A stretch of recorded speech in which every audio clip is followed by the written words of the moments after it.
Everybody experiences stress at some point in their lives, has experienced stress, will experience stress, or is probably experiencing stress right now.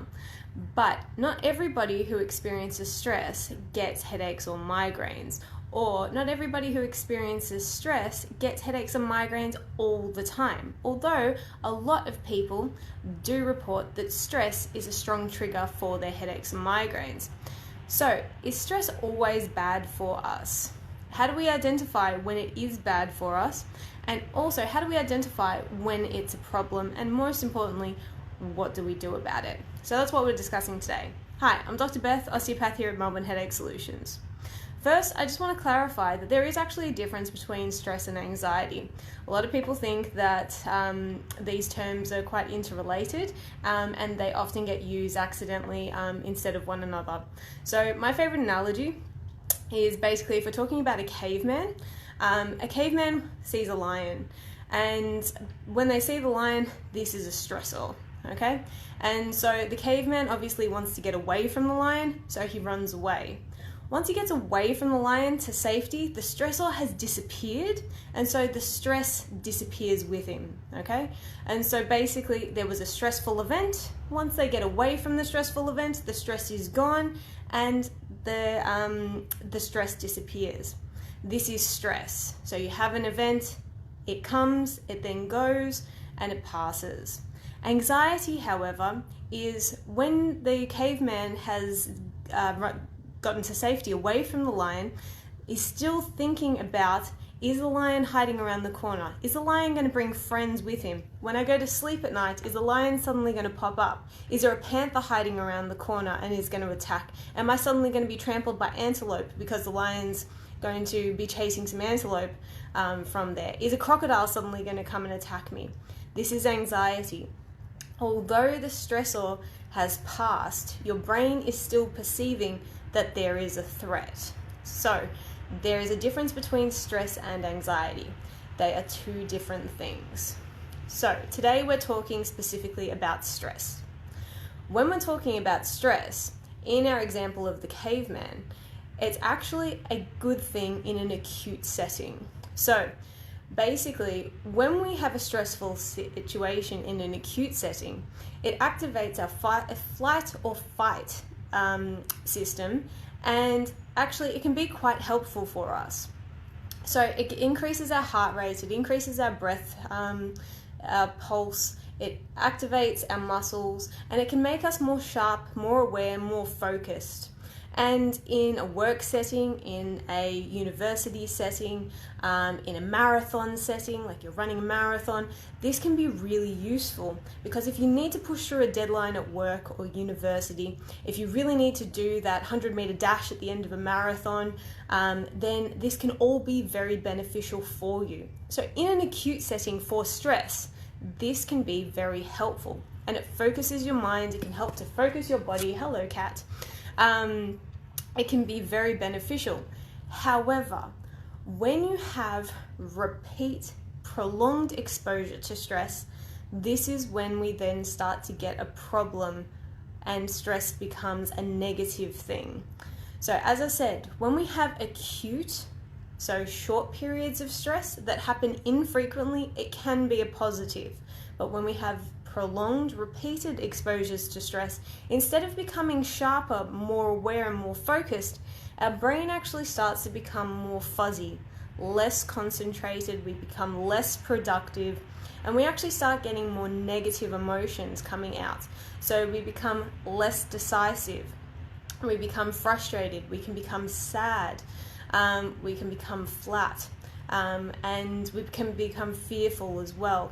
So all of the negative things start to come out. So we can also start to get physical manifestations as well. As I mentioned, our fight or flight response actually makes us breathe more shallowly, and we take shorter, sharper breaths. But when we're doing this repetitively, then it actually means that we're not taking big enough breaths in, we're breathing in through our shoulders, and so we can get a lot of tension happening in through our upper body. So we get a lot of muscular tension happening in through our shoulders, in through our neck. This can start setting off headaches and migraines. We can get, it's been associated with things like irritable bowel syndrome, high blood pressure, a proneness to illness as well, and infection, and all these sorts of things, which are all the negative things that of course we don't want.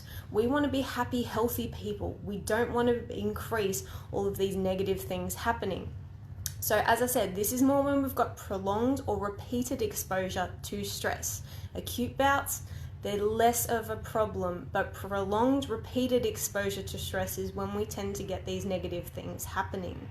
So in the case of headaches and migraines, which is predominantly what we're focusing on, is, as I said, we get our shoulders rising up, we get clenching of the teeth, we get tension in through our necks, and that is also where we get our headaches and migraines mostly coming from. But also in terms of our hormones that are going through our body, which set off our fight or flight system, we get an increase in cortisol and adrenaline, which stay elevated when we've had this repeated and prolonged exposure to stress. So our system is constantly wound up, which means that we're always a headache or migraine waiting to happen internally as well.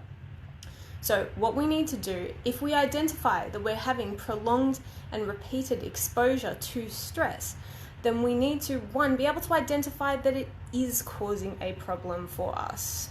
Okay, so this is the number one thing. Some people thrive under stress. So for people who have got very stressful jobs all the time, then they can become adaptive to it. So the things that usually will notify you or help in regards to your response to stress are things like how anxious you generally are, whether you've had exposure to similar situations before, whether you've got a strong network, how long the situation is going to affect you, how significantly the outcome is going to affect you. And these sorts of things. So it's about your attitude to the stress. So if you have experienced something like this before, then it is less likely to affect you as significantly the second time around. So say for instance you're a lawyer and you come across a very stressful case and it's the first time, it is more likely to cause you more stress the first time. But if you come across a case that's similar for a second time, then it's less likely to cause you as much stress because you've come across a case similarly. So the same thing again and again and again and again.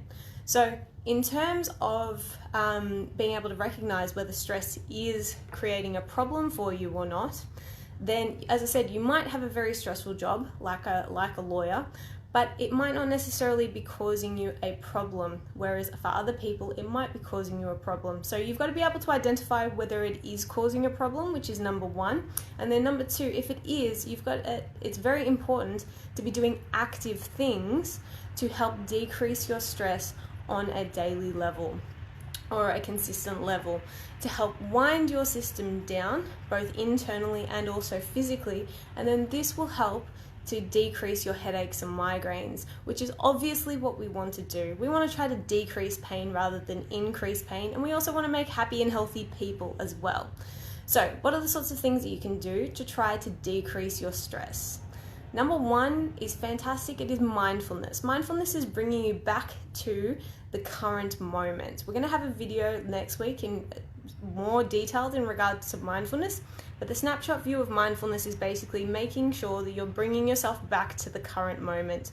Usually when we're stressed or we are anxious, as I said, anxiety is a bit different than stress, but when we are stressed, then we keep thinking about the things that are making us stressed. And if we keep thinking about the things that are making us stressed, then we tend to increase our stress levels. So bringing us back to the current moment for the things that we are doing, the things that we enjoy, will help to wind down our stress levels. Making sure that we're doing physical exercise will help to increase our endorphins, which are our happy hormones, which are fabulous. And also it will get our bodies physically moving to help physically decrease that physical tension that we've induced due to stress. So that will also help. Making sure that you get good sleep, good rest as well. This will also help. Making sure that you're doing clean eating as well. So making sure that your diet is good.